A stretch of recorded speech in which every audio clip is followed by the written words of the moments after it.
자, 세 번째입니다. 두피 문신은 싼 게 비지떡이다. 이거는 결론만 말씀드리면은 네, 안녕하십니까. YNJ 뷰티 대표 원장 손지현 원장입니다. 자, 오늘은 두피 문신에 대한 오해와 진실에 대해서 규명하는 시간을 가져보도록 하겠습니다. 보시면 아시겠지만 인터넷에 굉장히 다양한 정보들이 있습니다. 두피 문신샵 원장님들이 말씀하시는 두피 문신에 대한 정보들도 있고, 모발이식 병원에서 말씀하는 두피 문신에 대한 정보도 있고, 실제 받은 사람들이 말하는 두피 문신에 대한 정보도 있고요. 그러다 보니까 의견이 좀 제각각인 경향이 좀 있습니다. 그래서 두피 문신에 대해 알아보실 때 많이들 혼란스러워 하시는데, 그렇기 때문에 1세대 두피 문신 디자이너라는 YNJ 뷰티 대표 원장, 제 명예를 걸고 교통정리를 하는 시간을 가져보도록 하겠습니다. 두피 문신에 대한 오해 첫 번째입니다. 두피 문신을 받으면 파래진다? 제일 걱정하시는 부분이 아닐까 싶어요. 시간이 지나면은 두피가 파랗게 변색이 된다. 네이버에 두피 문신 부작용만 검색을 하셔도 두피가 파랗게 변색이 되어 있는 그런 사진들 많이 보일 겁니다. 두피가 파랗게 변색이 되는 원인은 크게 두 가지가 있습니다. 첫 번째는 시술자의 시술 미숙으로 인한 부작용입니다. 항상 말씀드리죠. 표피랑 지피 사이까지만 시술이 들어가야 합니다. 그 깊이는 1mm 내외가 되어야 하고, 그렇지만 시술이 미숙한 원장님들은 1mm보다 깊이 색소를 주입하시게 됩니다.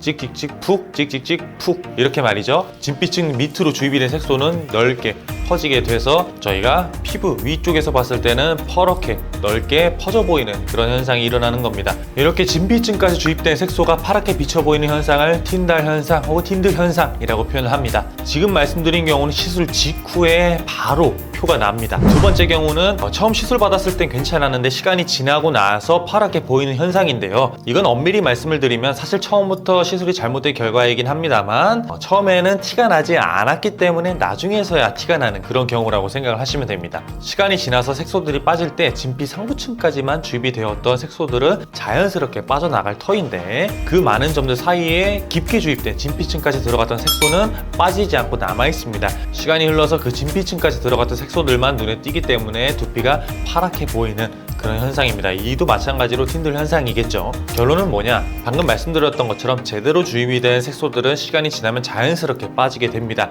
그렇지만 색소가 너무 깊게 주입된 색소들은 퍼렇게 보이는 틴들 현상이 나타날 가능성이 높습니다. 때문에 시술이 애초에 잘 진행이 되었다면 두피가 파래져 보이진 않겠죠. 시간이 흘러도 마찬가지일 겁니다. 두피 문신에 대한 오해 두 번째입니다. 염색한 머리거나 아니면 저는 애초에 모발 색깔이 갈색이에요 하시는 분들은 두피 문신이 어울리지 않을 것 같은데요 라는 오해입니다. 이거는 말로 설명을 드리기 전에 사진을 먼저 보여드리겠습니다. 사진에 나온 분은 연예인 송혜나 씨입니다. 사진 속 송혜나 씨의 가르마를 보면은 검은 머리가 약간씩 올라와 있죠. 바로 이렇게 커버가 되실 겁니다. 사람은 염색을 해도요, 하루 이틀만 지나면은 머리가 조금이라도 자랍니다. 그렇기 때문에 이질감이 느껴진다거나 그러진 않으실 겁니다. 실제로 저희 손님분들 중에 애초에 염색을 밝게 하셨거나 아니면 흰머리가 많으셨던 분들도 처음에 이런 걱정들을 하시지만 시술을 다 받고 나신 후에 상태를 보시면은 처음에 제가 한 걱정이 걱정할 일이 아니었군요 라고 말씀들을 하십니다. 자, 세 번째입니다. 두피 문신은 싼 게 비지떡이다. 이거는 결론만 말씀드리면은 비지떡이 맞습니다. 두피 문신의 가격은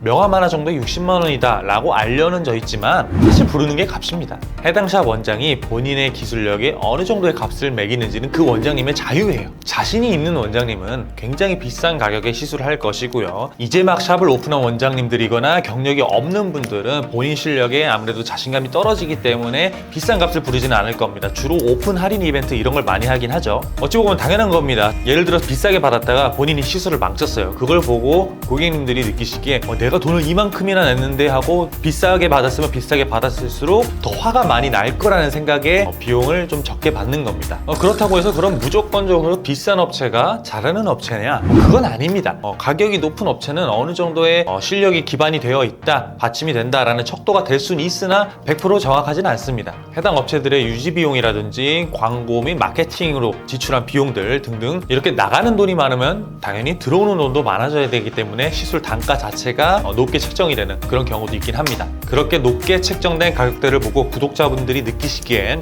그래도 저건 좀 비싼 거 아닌가 싶으신 분들도 계시겠지만, 본인들의 현재 상황과 경제 여건을 고려를 하셔서 그래도 이 정도면 나한테 합리적이다 싶으신 분들은 비싸게 주고 받으셔도 저는 괜찮다고 생각을 합니다. 어느 업체를 선정하시든 어쨌든 본인의 만족이 제일 중요하기 때문입니다. 참고로 저희 업체도 제가 제 시술에 자신이 있어서 그런지 저렴한 업체는 아닙니다. 하겠습니다. 자, 두피 문신에 대한 오해 네 번째입니다. 샵을 오픈한 지 오래되었다고 해서 시술을 잘할까요? 정답은 아닙니다. 우선 제가 수강을 쭉 해보면요, 타고난 손재주를 가진 원장님들이 있으세요. 이분들은 제가 보기에는 기존에 운영하시던 원장님들보다 잘하는 분들도 계세요. 배우자 맞아요. 그렇기 때문에 따지고 보면 이제 막 오픈했다고 해서 시술을 무조건 못한다? 이렇게 말씀드릴 수도 없는 거예요. 그렇지만 우리는 누가 금손 원장님인지 판단을 할 수가 없기 때문에 이 부분은 배제를 하고, 그럼 우리는 무엇을 보고 판단을 해야 하느냐? 바로 시술 사례가 얼마나 많은지입니다. 경력이 오래된 거랑 시술한 사람이 많은 거랑은 다른 얘기입니다. 보디빌더로 예를 들어 설명을 해드리면은 이분들은 운동 경력이 5년, 10년, 15년 이런 분들이 대부분인데, 약수터에 나가면 운동을 하신 지 20년, 30년, 40년이 넘어간 할머니, 할아버님들이 계십니다.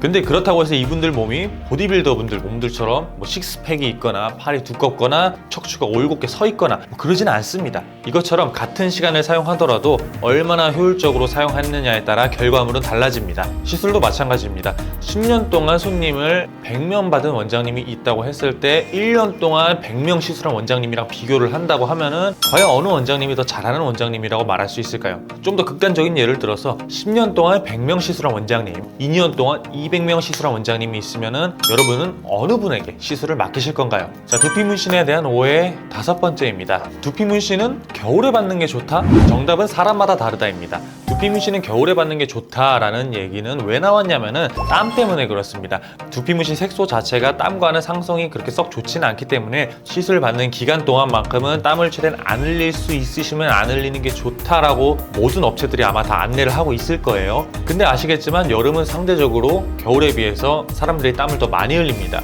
그렇기 때문에 겨울에 받는 게 더 좋다라는 얘기가 나왔는데, 사실 이거는 체질과 관리하시기 나름에 따라 달라집니다. 제가 몇 년 동안 많은 분들 시술해온 결과 여름에 오셨던 분들이나 겨울에 오셨던 분들이나 어쨌든 1년, 2년, 3년 이렇게 시간이 지나면서 두피 문신을 받은 상태로 지내는 기간은 동일하기 때문에 그렇게 큰 차이는 못 느꼈습니다. 근데 그런 건 있을 수 있겠네요. 저희가 이제 시술이 마무리된 후에는 재생견 보습 크림을 두피에 발라드리는데, 아무래도 여름은 좀 더 습하고 찝찝하다 보니까 그 상태의 연고를 바르고 돌아다니시는 것보다 건조한 겨울에 발려지는 게 훨씬 더 좀 산뜻한 그런 느낌이 들지 않을까 싶습니다. 자, 두피 문신에 대한 오해 진실 규명하기 마지막입니다. 두피 문신을 받으면 모발이 더 빠진다? 일단 두피 문신은 표피랑 진피 사이까지만 주입이 되는 시술입니다. 그러다 보니까 목은 모낭, 건드릴 상황 자체가 발생이 되지를 않습니다. 따라서 모발이 더 탈락이 되거나 그런 경우는 없습니다. 만약 그랬다면은 아마 이 업계는 진작에 망했을 겁니다. 그리고 저는 많은 고객님들한테 고소를 받은 상태일 겁니다. 그렇지만 전혀 그렇지 않고요. 다들 너무 만족해 하시고, 시간이 지나서 1년, 2년, 3년 있다가 리터치 오시는 저희 고객님들이 하시는 말씀에 의하면은 오히려 잔머리가 자랐다라고 하시는 분들이 많습니다. 이건 과학적으로 증명이 된 건 아닙니다만, 근데 이분들이 말씀하시는 게 기분 탓이 아닌 게, 제가 시술을 하면서도 이분이 재작년에 오셨을 때보다 모발이 더 자라있는 것 같은데 라고 느끼는 시점에 원장님, 근데 제가 이걸 받고 나서 제가 기분 탓인지 모르겠는데요, 삐쭉삐쭉 잔머리들이 되게 많이 자란 것 같아요 라고 먼저 말씀들을 하세요. 근데 이런 말씀하시는 분들이 한두 분이 아닙니다. 왜 그런지 제가 설명을 해드리면은, 제가 항상 드리는 말씀이 있어요. 두피 관리, 드시는 약품 이런 거 드시기 전에 일단 커버부터 하시라고 말씀을 드립니다. 왜 커버부터 해야 되냐면은, 일단 관리센터를 가신다고 하면은 관리를 받는다고 해서 모발이 바로 자라지 않아요.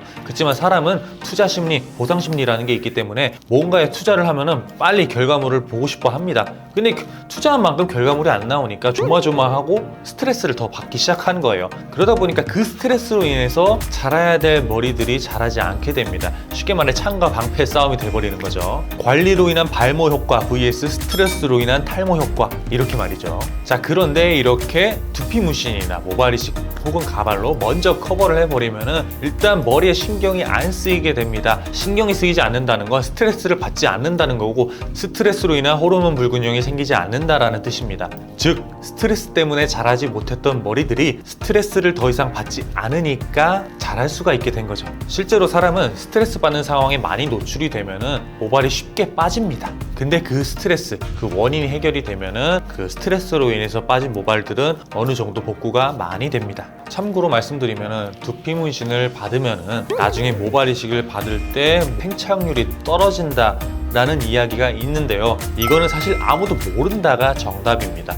왜냐하면 연구 결과나 논문 이런 게 없습니다. 이건 제 생각인데 그럼 이런 얘기가 왜 나왔냐면은 모발 이식을 하는 어느 원장님이 두피 문신하는 원장들을 견제를 하기 위해서 이런 얘기가 나온 것 같습니다. 이건 어디까지나 제 생각입니다. 그렇기 때문에 두피 문신으로 인해서 모발 이식 생착률이 떨어진다. 이거는 신빙성이 떨어지는 정보다 라고 생각을 하시면 될 것 같습니다. 걱정하실 필요 없으세요. 실제로 저희 고객님들 중에서도 두피 문신 받으신 후에 M자 부분 모발 이식 심으러 가신 분들도 계시고 모발 이식 받고 나서 저희한테 오신 분들도 많습니다. 저는 둘 다 병행하는 거를 추천을 드리는 사람이에요. 지금까지 두피 문신에 대한 오해들을 교통정리 한번 해드리는 시간 가져보았습니다. 이 밖에 궁금하신 부분들은 저희 채널에 있는 영상들을 한번 쭉 보시면은 아마 다 해소가 되실 거예요. 그래도 궁금하다 하시면은 저한테 연락 주시면 됩니다. 제가 친절히 세세하게 하나하나 답변 드리도록 하겠습니다. 그리고 드릴 말씀이 있습니다. 저 개명했습니다. 원래 기존에 미스타손 두피 문신 TV였는데요. 지금은 미스타 손샤인 두피 문신 TV로